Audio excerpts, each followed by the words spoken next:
ഇനി നമ്മുടെ മെയിൻ കോറായിട്ടുള്ള സബ്ജക്റ്റാണ് മെക്കിന് സ്കോപ്പ് ഉണ്ടോ എന്നുള്ളത്. തീർച്ചയായിട്ടും ഉണ്ട്. പ്രത്യേകിച്ച് ഗൾഫിലും നമ്മുടെ രാജ്യത്തും കേരളത്തിലും ഉണ്ട്. പക്ഷേ വളരെ പർട്ടിക്കുലർ ആയിട്ടുള്ള ഏരിയയാണ്. ഗൾഫിലാണെങ്കിൽ MEP, HVAC oil and gas industry. നമുക്ക് കേരളത്തിൽ ഓയിൽ ആൻഡ് ഗ്യാസ് ഇല്ല. അതുകൊണ്ട് നമുക്ക് കൂടുതൽ ആ ഒരു മേഖല എക്സ്പ്ലോർ ചെയ്യാൻ പറ്റുന്നില്ലെങ്കിലും നേരത്തെ പറഞ്ഞ കാര്യം, നമ്മുടെ നാട്ടിൽ അല്ലെങ്കിൽ ഇന്ത്യയിൽ minimum 2 to 3 years of work experience വെച്ചതിന് ശേഷമാണ് ഗൾഫിൽ നമുക്ക് കുറച്ചും കൂടി ബെറ്റർ സാലറി നെഗോസിയേഷൻ ചെയ്യാൻ പറ്റുന്നത്. സോ ആദ്യത്തേത് ആ ഒരു മേഖല തന്നെയാണ് മെക്കാനിക്കൽ എഞ്ചിനീയേഴ്സിന് എക്സ്പ്ലോർ ചെയ്യാൻ പറ്റുന്ന കരിയർ മേഖല. ഗൾഫ് ആൻഡ് ലോക്കൽ ഫേവറേറ്റ്സ് ആണ്. സോ ഇവിടെ ഗൾഫ് ജോബുകൾ തീർച്ചയായിട്ടും നമുക്ക് ഹൈലൈറ്റ് ചെയ്യേണ്ടതായിട്ടുണ്ട്. പക്ഷേ അതിനു മുമ്പ് minimum 2 to 3 years of work experience വേണം. സോ അതിന് പല രീതിയിലുള്ള മാർഗങ്ങളുണ്ട്. അത് ഏതൊക്കെയെന്നുള്ളത് തുടർന്നുള്ള ഡിസ്കഷനിൽ ഉൾപ്പെടുത്തും. ഏതൊക്കെ സർട്ടിഫിക്കേഷനാണ്, ഏതൊക്കെ സ്പെഷ്യലൈസേഷനാണ് ആവശ്യമുള്ളത് എന്നുള്ളത്. പക്ഷേ info park, techno park expansion projects, Lulu ഗ്രൂപ്പിൻ്റെ പ്രൊജക്ട്സുകളൊക്കെ വരുന്നുണ്ട്.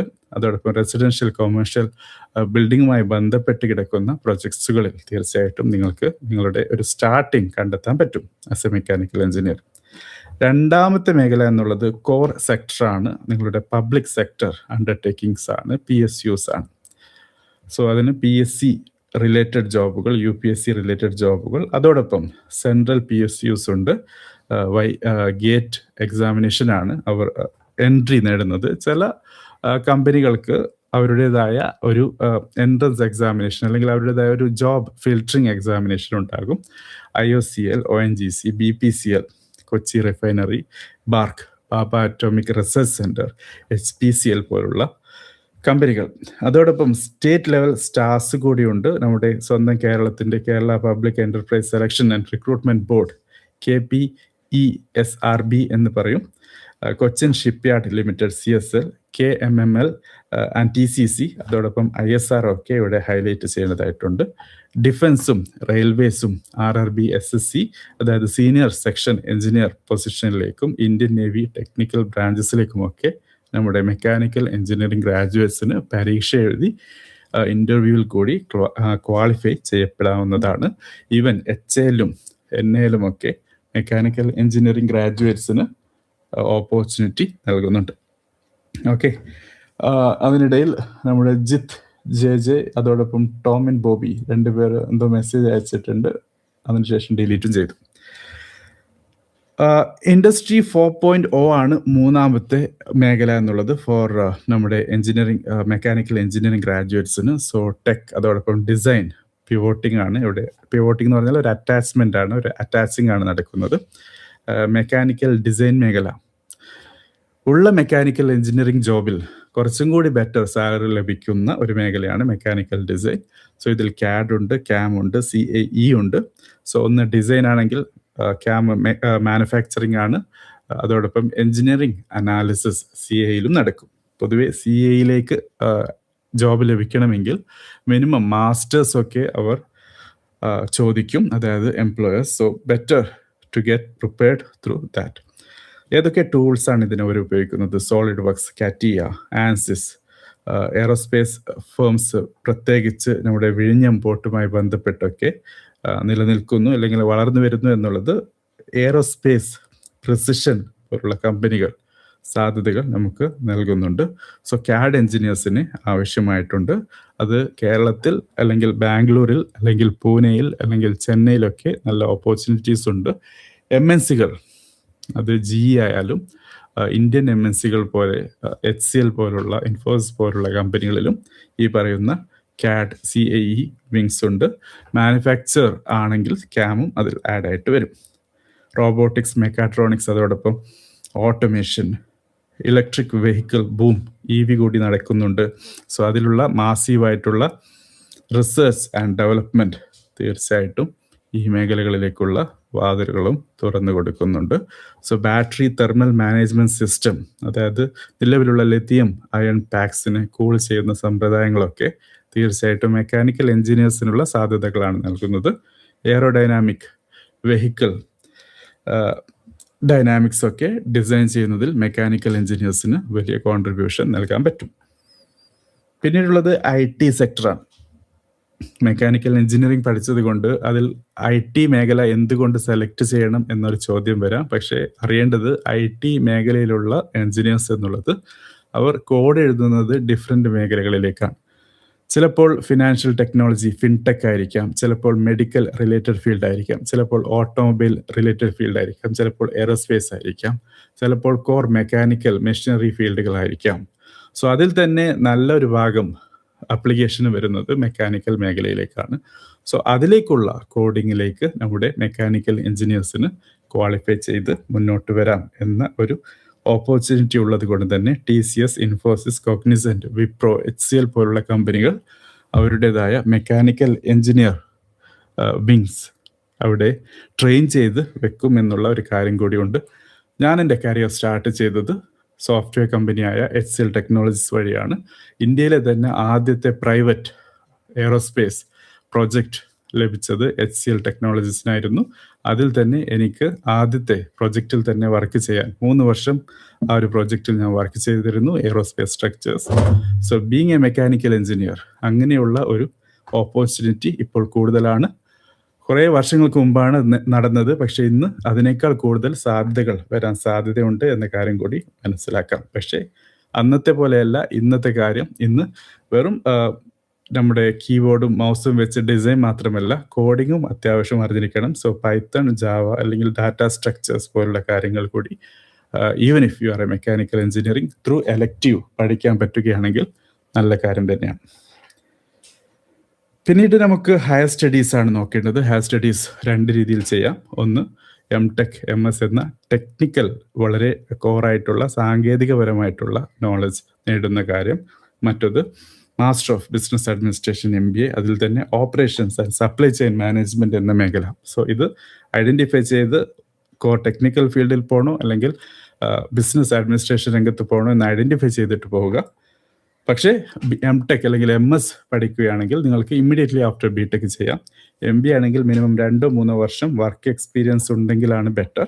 MTech, MS നല്ല കോളേജുകൾ വേണമെങ്കിൽ ഇന്ത്യയിലാണെങ്കിൽ ഗേറ്റും, ഇന്ത്യക്ക് പുറത്താണെങ്കിൽ GRE, IELTS സ്കോറും ഒക്കെ വേണം.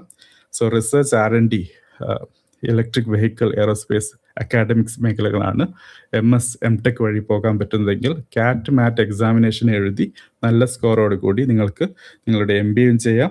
ഇത് മാനേജറൽ റോൾസിലാണ്. ആമസോൺ, ഫ്ലിപ്കാർട്ട്, മാനുഫാക്ചറിങ് MNCകൾ, മൾട്ടിനാഷണൽ കോർപ്പറേഷൻസിലൊക്കെ ജോബ് നേടാനുള്ള സഹായം നിങ്ങൾക്ക് നൽകും എന്നുള്ളത് തന്നെയാണ്. ഇനി എലഫന്റ് ഇൻ ദ റൂമാണ്, അതായത് ആർട്ടിഫിഷ്യൽ ഇൻ്റലിജൻസ്. ഇത് എങ്ങനെ നമുക്ക് മെക്കാനിക്കൽ എഞ്ചിനീയറിംഗുമായി ഇൻ്റഗ്രേറ്റ് ചെയ്യാൻ പറ്റുമോ? തീർച്ചയായിട്ടും പറ്റും. എല്ലാ മേഖലകൾക്കും ആർട്ടിഫിഷ്യൽ ഇൻ്റലിജൻസിൻ്റെ സാധ്യത ഉപയോഗിക്കാൻ പറ്റും. So AI driven generative design and CAD എന്ന മേഖലയാണ്. സോ ബേസിക്കലി CAD സോഫ്റ്റ്വെയർ ഏതെങ്കിലും നിങ്ങൾ പഠിച്ചെടുക്കണം എന്ന കാര്യം ഇമ്പോർട്ടൻ്റ് ആണ്. ഏതെങ്കിലുമല്ല, വളരെ റെലവൻ്റ് ആയിട്ടുള്ള മേഖലകൾ തന്നെ സെലക്ട് ചെയ്യണം.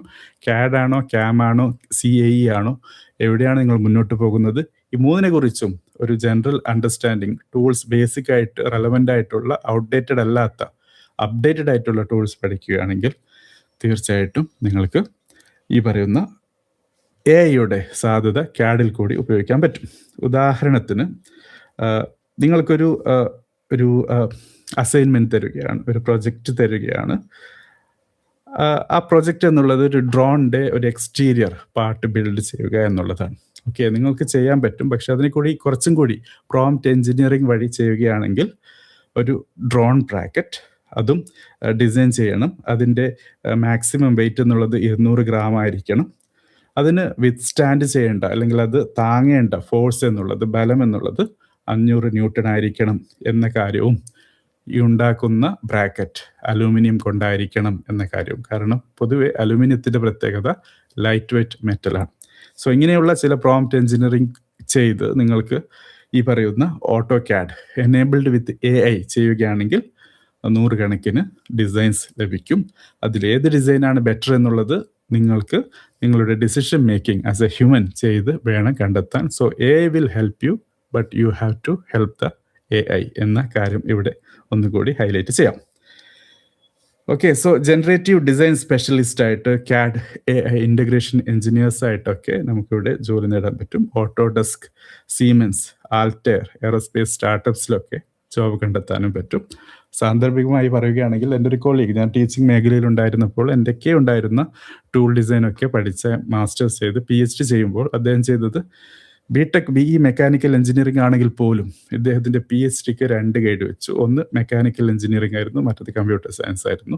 സോ ഇദ്ദേഹത്തിൻ്റെ പ്രൊജക്റ്റ് അല്ലെങ്കിൽ PhD പ്രോഗ്രാം എന്നുള്ളത് മെക്കിനെയും കമ്പ്യൂട്ടർ സയൻസിനെയും ഇൻ്റഗ്രേറ്റ് ചെയ്ത് പല രീതിയിലുള്ള കോഡിങ്ങും അതെങ്ങനെ മെക്കാനിക്കൽ എഞ്ചിനീയറിംഗിൽ അതിൻ്റെ സാധ്യത കണ്ടെത്തുക എന്നുള്ളതായിരുന്നു. വളരെ ഇന്നോവേറ്റീവ് ആയിട്ടുള്ള ഒരു പ്രോഗ്രാമായിരുന്നു. ആ പ്രോഗ്രാം കഴിഞ്ഞ ഉടനെ പോസ്റ്റ് ഡോക്ടറൽ ഫെലോഷിപ്പ് അദ്ദേഹം ചെയ്യാൻ പോയത് സൗത്ത് കൊറിയയിലാണ്. സോ അങ്ങനെയുള്ള കാര്യങ്ങൾ എക്സ്പ്ലോർ ചെയ്യുന്നതിൽ വലിയ സാധ്യതകൾ നിങ്ങൾക്ക് കണ്ടെത്താൻ പറ്റും. സോ മെക്കാനിക്കൽ എഞ്ചിനീയർ എന്ന് പറയുമ്പോൾ പണ്ടാരോ പറഞ്ഞതുപോലെ കാറിൻ്റെ ബ്രേക്ക് നന്നാക്കലും എൻജിൻസ് ബ്രേക്ക് ആയാൽ അല്ലെങ്കിൽ ഫെയിൽ ആയാൽ അത് നന്നാക്കലും അല്ല, അതിനേക്കാളൊക്കെ വളരെ മുകളിൽ പോയി കഴിഞ്ഞിരിക്കുന്നു. അടുത്ത മേഖല എന്നുള്ളത് പ്രഡിക്റ്റീവ് മെയിൻ്റനൻസ്, അതോടൊപ്പം ഇൻഡസ്ട്രിയൽ IIoT എന്ന് പറയും. IoT എന്ന് പറഞ്ഞാൽ നമുക്കറിയാം internet of things. So industrial ലെവലിൽ എങ്ങനെ ഉപയോഗിക്കുന്നു എന്നുള്ളത്.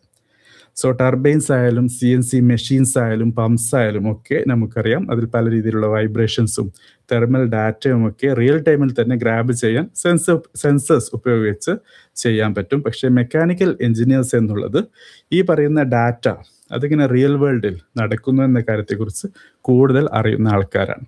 സോ സാധാരണ ഒരു കോഡർ അല്ലെങ്കിൽ പ്രോഗ്രാമർ, കമ്പ്യൂട്ടർ സയൻസ് പഠിച്ച ഒരാൾക്ക് ആൽഗോരിതം ഉണ്ടാക്കുമ്പോൾ അവൻ്റെ അല്ലെങ്കിൽ അവളുടെ ഒരു ലിമിറ്റഡ് നോളജ്, മെക്കിനെ കുറിച്ച് ഒന്നും അറിയാത്തൊരു വ്യക്തിയാണ്, അവർക്കുണ്ടാക്കുന്ന ലിമിറ്റഡ് നോളജ് തന്നെയാണ് അവരുടെ ലിമിറ്റേഷൻ. പക്ഷേ മെക്കാനിക്കൽ എഞ്ചിനീയേഴ്സിന് ഇവിടെ ഹെൽപ്പ് ചെയ്യാൻ പറ്റും. സോ ഒരു ഒന്നോ രണ്ടോ മെക്കാനിക്കൽ എഞ്ചിനീയേഴ്സിന് അവർക്ക് കോഡിംഗ് കൂടി അറിയാൻ പറ്റുമെങ്കിൽ ദേ ഹാവ് ദ ഓപ്പർച്യൂണിറ്റി എന്ന കാര്യം ഇവിടെ മനസ്സിലാക്കാം. ഓക്കെ, സോ IT എഞ്ചിനീയറേക്കാളും കുറച്ചും കൂടി നല്ലത് mechanical engineers who know how to program എന്നുള്ളതാണ്. So reliability engineer, asset performance analyst, industrial data സയൻറ്റിസ്റ്റുകൾ എന്ന ജോബിലൊക്കെ ഇവർക്ക് ഓപ്പർച്യൂണിറ്റി ലഭിക്കും. Bosch, Siemens, General Electric, GE, അതോടൊപ്പം മേജർ മാനുഫാക്ചറിങ് പ്ലാന്റ്സ് ഉണ്ട്. അത് പൂനെയിലായാലും ചെന്നൈയിലായാലും ബാംഗ്ലൂരിലായാലും കൊച്ചിയിലായാലും ഇവിടെയൊക്കെ നിങ്ങൾക്ക് നിങ്ങളുടെ സാധ്യത കണ്ടെത്താം. അതോടൊപ്പം ഓട്ടോണോമസ് വെഹിക്കിൾസ് ഉണ്ട്, റോബോട്ടിക്സ് ഉണ്ട്. ഇതിൻ്റെ കമ്പ്യൂട്ടർ വേർഷൻ നോക്കുകയാണെങ്കിൽ തീർച്ചയായിട്ടും സെൻസേഴ്സും ഇലക്ട്രോണിക് കമ്പോണൻസ് വെച്ച് കോഡിങ്ങും ആൽഗോരിതം ഒക്കെ വെച്ച് കാര്യങ്ങളൊക്കെ കമാൻഡൊക്കെ കൊടുക്കാം. പക്ഷേ ആ കമാൻഡ് എങ്ങനെ പ്രാവർത്തികമാക്കി റോഡിൽ കൊണ്ടുവരണം, എസ്പെഷ്യലി ഫോർ ഇലക്ട്രിക് വെഹിക്കിൾസ്, അതിന് മൂവ്മെൻറ്റ്, എയറോഡൈനാമിക്സ് ഒക്കെ അറിയാവുന്ന, കൈനമാറ്റിക്സ് ഒക്കെ അറിയുന്ന നമ്മുടെ മെക്കാനിക്കൽ എഞ്ചിനീയറിംഗ് ഗ്രാജുവേറ്റ്സ് തന്നെ വേണം. ടാറ്റ മോട്ടോഴ്സ്, മഹീന്ദ്ര, ഓല ഇലക്ട്രിക്, അതോടൊപ്പം ഡ്രോൺ മാനുഫാക്ചറിങ് സ്റ്റാർട്ടപ്സുകളൊക്കെ ഈ രീതിയിലുള്ള മെക്കാനിക്കൽ എഞ്ചിനീയറിംഗ് ഗ്രാജുവേറ്റ്സിന് ഓപ്പർച്യൂണിറ്റി സാധ്യത നൽകുന്നുണ്ട്. Artificial intelligence for thermal management in EVs, അതായത് ഇലക്ട്രിക് വെഹിക്കിൾസ്. ഒബ്വിയസ്ലി ദേ റീപ്ലേസ്ഡ് ഇന്റേണൽ കമ്പഷൻ എഞ്ചിൻസ് വിത്ത് ലിഥിയം അയൺ ബാറ്ററി, അല്ലെങ്കിൽ ആ രീതിയിലുള്ള പല രീതിയിലുള്ള ബാറ്ററി ടെക്നോളജി ഉപയോഗിച്ച് IC എഞ്ചിൻസിനെ ഒഴിവാക്കിയിട്ടുണ്ടെങ്കിൽ പോലും ജനറേറ്റ് ചെയ്യുന്ന ഹീറ്റ്, തെർമൽ എനർജി അതെങ്ങനെ മാനേജ് ചെയ്യാം എന്നുള്ള കാര്യത്തിൽ ഇന്നും അവർക്ക് battery management system, thermal simulation എഞ്ചിനീയറായിട്ട് നമ്മുടെ മെക്കാനിക്കൽ എഞ്ചിനീയേഴ്സ് തന്നെ വേണം എന്ന കാര്യവും ഒന്നുകൂടി ഹൈലൈറ്റ് ചെയ്യാം. ഇത് നമുക്ക് ഒരു പുത്തൻ ആശ്വാസവും വിശ്വാസവും ഹോപ്പും ഒക്കെയാണ് നൽകുന്നത്. സോ എവിടെയും മെക്കാനിക്കൽ എഞ്ചിനീയറിംഗ് എന്നുള്ളത് പണ്ടത്തെ പോലെ ഒരു സ്റ്റാൻഡ് അലോൺ എഞ്ചിനീയറിംഗ് അല്ല, മറിച്ച് ബാക്കിയുള്ള എഞ്ചിനീയറിംഗ് മേഖലയെ എങ്ങനെ ഇൻ്റഗ്രേറ്റ് ചെയ്ത് മുന്നോട്ട് കൊണ്ടുപോകാം എന്ന സാധ്യത കണ്ടെത്തലാണ്. ഈ സാധ്യത കണ്ടെത്തൽ ഗ്രാജുവേഷൻ കഴിഞ്ഞ് ചെയ്യേണ്ട ഒരു കാര്യമല്ല, നിങ്ങൾ പ്രൊജക്റ്റ് ചെയ്യുന്ന സമയത്ത് ചെയ്യേണ്ട കാര്യമാണ്. നമ്മുടെ കോക്കനട്ട് ട്രീ, അതായത് തെങ്ങിൽ കയറി തേങ്ങ ഇടുന്ന മെഷീൻ, അല്ലെങ്കിൽ ഒരു സാധാരണ ഒരു ഹാൻഡിക്യാപ്ഡായ ഒരു വ്യക്തിക്ക് മൂവ് ചെയ്യാനുള്ള ഒരു വീൽ ചെയർ, ഇതൊക്കെയാണ് വർഷങ്ങളായിട്ട് ദശകങ്ങളായിട്ട് നമ്മൾ ചെയ്യുന്ന പ്രൊജക്റ്റ്. അതൊക്കെ മാറ്റി അതിലെങ്ങനെ AI കൊണ്ടുവരുന്നു, എങ്ങനെ കമ്പ്യൂട്ടർ സയൻസിലെ കോഡിംഗ് വെച്ച് ചെയ്യാൻ പറ്റുന്നു, എങ്ങനെ AI ഡ്രിവൺ EV സിസ്റ്റത്തിൽ നമ്മുടെ മെക്കാനിക്കൽ എഞ്ചിനീയറിംഗ് ഡിസൈൻ എങ്ങനെ ഇംപ്ലിമെൻറ്റ് ചെയ്യാൻ പറ്റും, അങ്ങനെയുള്ള കുറേ കൂടി ഔട്ട് ഓഫ് ബോക്സ് തിങ്കിങ്ങും ക്രിയേറ്റീവ് സൊല്യൂഷൻസും ഒക്കെയാണ് നമ്മുടെ എഞ്ചിനീയേഴ്സിൽ നിന്ന്, ഗ്രാജുവേറ്റ്സിൽ നിന്ന് വേണ്ടത്. അതാണ് നമ്മുടെ കുട്ടികൾക്ക് ഗ്രാജുവേറ്റ്സിന് മെക്കാനിക്കൽ എഞ്ചിനീയറിംഗ് മേഖലയിൽ നല്ല സാലറിയോട് കൂടി ജോബ് ലഭിക്കാനുള്ള ഓപ്പർച്യൂണിറ്റി നൽകുന്നത്. Okay, so how to action plan നോക്കുകയാണെങ്കിൽ ലേൺ പൈത്തൺ, അതോടൊപ്പം ബേസിക് മാത്ത് ഫണ്ടമെന്റൽസ് അറിഞ്ഞിരിക്കുക. നേരത്തെ പറഞ്ഞ പോലെ ഫൈനൽ ഇയർ പ്രൊജക്റ്റ് ചെയ്യുമ്പോൾ ഹൈബ്രിഡ് പ്ലാറ്റ്ഫോമുകൾ സെലക്ട് ചെയ്യുക. മെക്കാനിക്കൽ എഞ്ചിനീയറിംഗ് മാത്രം നോക്കാതെ, മെക്കാനിക്കൽ എഞ്ചിനീയേഴ്സിൻ്റെ സ്കോപ്പ് മാത്രം നോക്കാതെ ബാക്കിയുള്ള എഞ്ചിനീയറിംഗ് മേഖല കൂടി എങ്ങനെ അതിലേക്ക് ഇൻവോൾവ് ചെയ്യാം എന്ന കാര്യം കൂടി നോക്കുക. അതോടൊപ്പം ഇന്ത്യയുടെ സ്വന്തം സിലിക്കൺ വാലികളുണ്ട്, ബാംഗ്ലൂർ പോലെ, പൂനെ പോലെ, ചെന്നൈ പോലെ. അവിടേക്ക് പോയിട്ട് നിങ്ങളുടെ ജോബ് ഓപ്പർച്യൂണിറ്റി ഐഡൻറ്റിഫൈ ചെയ്യുക എന്നുള്ളത്.